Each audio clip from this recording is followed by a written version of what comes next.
மீண்டும் உங்களை நாம் சந்திப்பதிலே மிக்க மகிழ்ச்சி அடைகின்றோம்.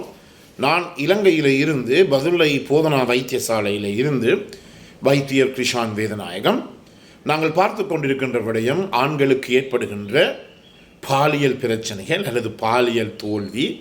சில பேர் நேரடியாக கூட தொடர்பு கொண்டு, டாக்டர் நான் ஒரு செக்ஸ் ஃபெயிலியர் நபர் என்று கூட சில பேர் என்னுடன் தங்களை அறிமுகப்படுத்தி கொண்டிருக்கிறார்கள். அதாவது செக்ஸ் ஃபெயிலியர் நபர் என்று சொல்லி கூட சில பேர் அறிமுகப்படுத்தி கொண்டிருக்கிறார்கள். எனவே ஆண்களுக்கு ஏற்படுகின்ற இந்த பிரச்சனைகளை பற்றி பார்த்து கொண்டிருக்கின்றோம். வெளியூர் நண்பர்கள் நேரடியாக தொடர்பு கொள்ள விரும்பினால் 0094-737-35-62-45 மூலம் தொடர்பு கொள்ள முடியும். உள்ளூர் நண்பர்கள் 0777-35-62-45 மூலம் தொடர்பு கொள்ள முடியும். எனவே அதாவது இந்த பாலியல் வாழ்க்கையில், அதாவது செக்ஷுவல் லைஃபிலே, பாலியல் தொடர்பிலே நான் அனைவருக்குமே சொல்லுவது அவசரம் கூடாது. உலையிலே அரிசி வைத்து போட்டு வந்து மனைவியுடனோ அல்லது கணவனுடனோ அல்லது பாய் ஃப்ரெண்டுடனோ கேர்ள் ஃப்ரெண்டுடனோ பாலியல் செக்ஸை வைத்துக்கொள்ள வேண்டாம். எனவே முக்கியமாக இந்த நிகழ்ச்சியை கேட்டுக்கொண்டிருக்கிற அனைவருமே இன்று நீங்கள் டேக் ஹோம் மெசேஜ் என்னவென்றால், வீட்டுக்கு எடுத்து செல்ல செய்தி என்னவென்றால், அவசரம் கூடாது. அவசரப்பட்டால் எல்லாமே பிரச்சனையாகிவிடும். அண்மையிலே ஒரு நபர் வந்தார். இன்னொன்று தொடர்ச்சியாக சிகிச்சை பெறுகின்ற ஒருவர் வேறு வேறு நோய்களுக்கு பிள்ளைகளெல்லாம் கூட்டிக் கொண்டு வருவார். வந்து சாதாரணமாக அவருடைய மனைவி தான் என்னிடம் வருவார் சிகிச்சை பெறுவதற்காக. இன்று அவர் தன்னுடைய மகளுடன் தனியாக வந்தார். வந்து மருந்து எடுத்து போட்டு, அது அவருக்கு கூடுதலாக அந்த பிள்ளைக்கு இருக்கிற வருத்தங்களை பற்றி தெரியாது என்று நான் கேட்டேன். எங்கள் மனைவி என்று சொன்னார். உடனே இல்லை டாக்டர், அவங்க வீட்டை கொஞ்சம் இருக்கிறார்கள் என்று சொன்னார். இல்லை, அவருக்கு அந்த பிள்ளையினுடைய வருத்தங்கள் கடைசியாக இப்போ மருந்து எடுத்து என்று தெரியாது. பிறகு நான் அவர் போனார். போயிட்டு ஒரு கொஞ்ச நேரம் இரவு கொஞ்சம் நேரம் பிந்தி என்னுடன் வந்தார். வந்திருந்து, டாக்டர் என்னுடைய மனைவி என்னை விட்டுட்டு போய்விட்டார் என்று சொன்னார். நானும் அப்படியா, எனக்கு தெரியும் தான் இன்றைய காலப்பகுதிகளிலே ஆண்களுக்கு இருக்கிற பிரச்சனை என்று எனக்கு தெரியும். அப்படியாக நானும் அப்படியா, சரியான கவலையாக இருக்குன்னு சொல்லி கதையை முடித்தேன். நான் சொன்னேன், நீங்கள் உங்களுடைய மனைவியை சந்திக்க நேர்ந்தால் தொடர்பை ஏற்படுத்தினால் என்னை இயலுமானால் வந்து என்னை சந்திக்க சொல்லி. இவர் வந்து ஒரு கிழமைக்கு பிறகு நான் நினைக்கிறேன் என்னுடைய மனைவி வந்தார். வந்த நேரம் அவர் சொன்னார், ஐயா இவருக்கு பல பிரச்சனைகள் இருக்கின்றது. நான் எவ்வளவு தரம் சொன்னேன், நீங்கள் உங்களுடைய குடும்ப வைத்தியர், வருடக்கணக்காக நீங்கள் உங்களுடைய பிள்ளைகளையும் எங்களையும் பார்த்து கொண்டிருக்கிறீர்கள், கட்டாயமாக போய் உங்களிடம் உங்களுடைய பிரச்சனையை சொல்லுங்கள் என்று சொல்லி. ஆனால் இது செய்த பாடு இல்லை, எனக்கு ஒரே கரைச்சல் தான் குடுபடுது என்று சொல்லி நான் அந்த பெண்ணுடன் 2-3 செஷன்ஸ் கொஞ்சம் ஆழமாக கதைத்த போது அங்கு ஒரு பதம், பாவிக்கின்ற ஒரு பதம் ஒன்று எனக்கு பிடிபட்டது. அதாவது அதை நாங்கள் ஃபேக் ஆர்கானிசம் என்று சொல்லுவோம், அதாவது பொய்யான உச்சக்கட்டம். எனவே இந்த மனுஷன் என்ன செய்வார், மனைவிக்கு தொடர்ந்து கரைச்சல் கொடுத்து கொண்டிருப்பார். அவருக்கு வயசு போனவர், 65 வயது. அப்படி கரைச்சல் கொடுத்து கொண்டு இருக்கின்ற போது இந்த மனைவி என்ன செய்திருக்கிறார், உண்மையாக அவர் எல்லாமே சொன்னார். அவர் அதாவது உச்சக்கட்டம், பெண்ணுக்கு உச்சக்கட்டம் ஏற்படுவது போல வாயாலை சத்தம் போட்டு உடல் அளவுகளை மேற்கொண்டு அவர் தனக்கு உச்சக்கட்டம் ஏற்பது நடித்து இவர் 1 நிமிடத்துக்குள்ளே விந்தை வெளியேற்றி விடுவார். விந்தை வெளியேற்றி போட்டு அப்படியே படுத்து விடுவார். இதுதான் நாங்கள் சொல்லுகின்ற ஒரு விடயம், இந்த ஃபேக் ஆர்கானிசம். அந்த பெண் இன்னொரு பதத்தை பாவித்தார். ஐயா, இவருக்கு இருக்கிற அவசரம் வேறு ஒருத்தருக்குமே கிடையாது, இவருக்கு இருக்கிற அவசரம் வேறு ஒருத்தருக்குமே கிடையாது. இதுதான் நான் இன்று அந்த டேக் ஹோம் மெசேஜ் ஒன்று சொன்னேன். தயவு செய்து வேலையில் இருப்பவர்கள் இலகுவாகவும் லேசாகவும் ஆறுதலாகவும் உங்களுடைய மனைவியுடனோ உங்களுடைய பெண் துணையுடனோ காலத்தை கழிக்க வேண்டும். இல்லாவிட்டால் இந்த பிரச்சனை மாதிரி தான் வரும்.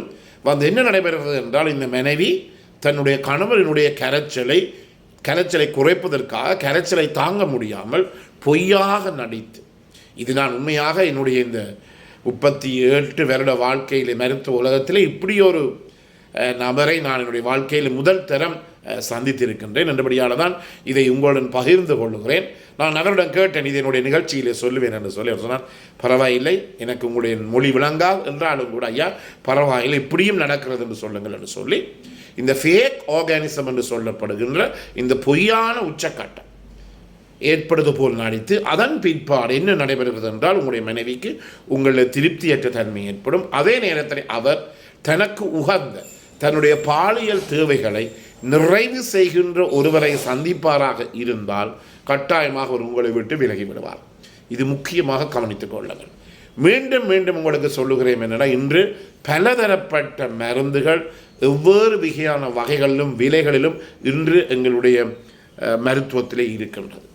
என்றபடியினாலே முக்கியமாக நீங்கள் என்ன செய்கிறார்கள், சில பேர் மருந்தினுடைய விலையை சொல்லுகின்ற போது ஓம் என்று கேட்டுப்போட்டு தங்களுடைய ஆசையை தீர்ப்பதற்காக இந்த விலை மாதிரி என்று சொல்லுவோம், அல்லது அந்த பதம் சரியோ தெரியாது, கேஷுவல் செக்ஸ் ஒர்க்கர்ஸ், அதாவது பாலியல் தொழிலாளிகளும் போய் தனக்கு இந்த பிரச்சனை இல்லை என்பதை நிரூபிக்க பார்க்கிறார்கள்.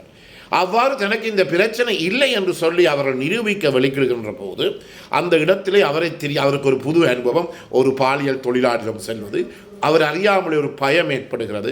யாராவது வந்து விடுவார்களோ, யாராவது பார்த்து விடுவார்களோ, யாராவது என்னுடைய மனைவிக்கும் பிள்ளைகளுக்கும் தெரிய வந்து விடுவோம் என்று சொல்லி அவர் அறியாமலே ஒரு பயம் வந்து அந்த பயத்தின் காரணமாக அவருக்கு இந்த ஆண்குறி விரைப்படைந்தாலும் ஒரு நிமிடத்துக்குள்ளே விந்து வெளியேறி எல்லாம் முடிந்துவிடும். இப்படிப்பட்ட நபர்களையும் நான் என்னுடைய மருத்துவ வாழ்க்கையிலே சந்தித்திருக்கிறேன். எனவே முக்கியமாக என்ன செய்ய வேண்டும், இன்றும் கூட நான் ஒரு நிகழ்ச்சியை பார்த்து கொண்டிருந்தேன். அந்த நிகழ்ச்சியிலே கூட காலையிலே சொன்னார்கள், இந்த மொபைல் ஃபோன், ஸ்மார்ட் ஃபோன்ஸை உங்களுடைய படுக்கைக்கு எடுத்து சென்று அதிலே உங்களுடைய நேரத்தை மினக்கெடுத்த வேண்டாம். அதே நேரத்தில் இந்த தொலைபேசியிலே, கைத்தொலைபேசியிலே இந்த பார்ன் ஃபில்ம்ஸ் என்று போடப்படுகிற இந்த செக்ஸ் ஃபில்மை பார்த்து உங்களுடைய வாழ்க்கையை நடத்தி செல்ல வேண்டாம். அந்த செக்ஸ் ஃபில்ம் எல்லாம், இந்த பார்ன் ஃபில்ம்ஸ் எல்லாம் என்ன எடிட் பண்ணப்பட்டது. 1 மணித்தியால் 2 மணித்தியால் என்னுடைய மனைவியில் இருக்கலாம்னு சொல்லி போட்டு நீங்கள் வந்து அப்படி உங்களுடைய மனைவியில் இருக்க முடியாது, அதெல்லாம் போய் இவையெல்லாம் எடிட் பண்ணப்பட்டது. அது ஒரு நிஜ வாழ்க்கையில் எங்களால் பாவிக்க முடியாது. சில பேருக்கு இந்த பாலியல் பிரச்சனை இருக்கின்ற போது நாங்கள் சொல்லுவோம், கொஞ்சம் போன் ஃபீல்ஸை பார்த்து உங்களுடைய பாலியல் உணர்ச்சியை தூண்டலாம் என்று சொல்லி. ஆனால் பல இடங்களிலே அந்த இடங்களிலே அது ஒரு நெகட்டிவ் ஃபீட்பேக், ஒரு பிழையான ஒரு செய்தி அல்லது பிழையான மெசேஜைத்தான் இது கொடுக்கின்றது. என்றபடியினாலே அவசரப்படாமல் இந்த பிரச்சனை நீங்கள் எதிர்கொள்ள வேண்டும். அதே நேரத்தில் உங்களுக்கு ஏதாவது உதவி தேவைப்பட்டால் என்னை அழைக்கலாம். இன்று நவீன உலகத்திலே பலதரப்பட்ட மருந்துகள், திறமான மருந்துகள் எல்லாம் இருக்கின்றது. எனவே அடுத்த வருஷம் பார்ப்போம், இலங்கைக்கு வந்த பிறகு பார்ப்போம்னு சொன்னது போன பிழை இல்லை. அது நான் முதல்ல பலதர சொல்லியிருக்கேன். இந்த பேட்டரி சார்ஜ் பண்ணுவது போல தான் ஒரு வாகனத்துக்கு ஒரு புதிய பேட்டரி போட்டால் ஒவ்வொரு நாளும் ஸ்டார்ட் பண்ணி அதை சார்ஜ் பண்ண வேண்டும்.